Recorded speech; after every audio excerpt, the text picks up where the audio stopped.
কিন্তু রিয়েলাইজেশন হয়েছে কিনা আপনাদের যে আপনাদের এটা করো ভাই মোবাইলগুলো বন্ধ করে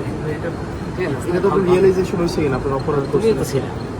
আমরা তো ছিলাম বলতে স্যার আমরা তো আপনারা অপরাধ করছেন যে ছাত্রলীগ নির্যাতন নিপীড়ন করছে আপনারা এগুলোর ইন্ধন দিচ্ছেন এগুলো নিয়ে স্যার আপনার অনুতপ্ত কিনা স্যার? তোমার এই কথাগুলো একটু কেমন না না কেমন না স্যার? আপনি তুমিও তো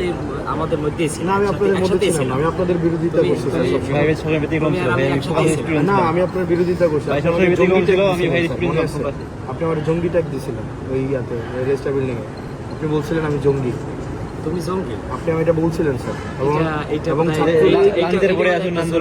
না স্যার বিশ্ববিদ্যালয় স্যার আপনাকে সাক্ষী রেখে ছাত্রলীগ নির্যাতন নিপীড়ন করছে তখন আপনারা কিছুই বলেন এবং স্যার রিয়েলাইজেশন হলে তো ফাইন আমাদের আপনারা আমাদের সমাজের বিবেক রিয়েলাইজেশন এটা হয় কিনা যে স্যার এটা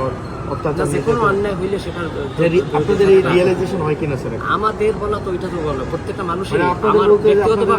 আমি ব্যক্তিগতভাবে মনে করি যে কোনো অন্যায় হইলে সেটা স্যার আপনার সময় অন্যায় হয় না বিশ্ববিদ্যালয় স্যার গেস্টরুম গণরুম অন্যায় হয় না গেস্টরুম গণরুমটা ধারাবাহিকভাবে প্রক্রিয়া চলে আসে এটা আপনার সময় ছিল না আমার সময় ছিল কিন্তু আমার কিন্তু উদ্যোগগুলো আমারই নেওয়া ছিল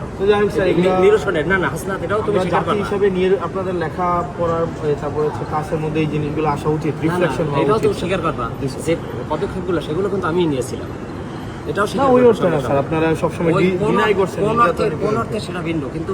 শুরুটা কিন্তু আমিই করেছিলাম নির্যাতন নিপীড়ন তোমরা হয়তো সহযোগিতা করছিলাম না ডিনাই করাটা অন্য জিনিস ডিনাই করা তো অপরাধ যারা ওই প্রক্টর স্যার ছিলেন উনি বারবার ডিনাই করছেন না ডিনাই ইতিহাস সবাইকে ভালো থাকবে তোমাদের শুভকামনা রয়েছে।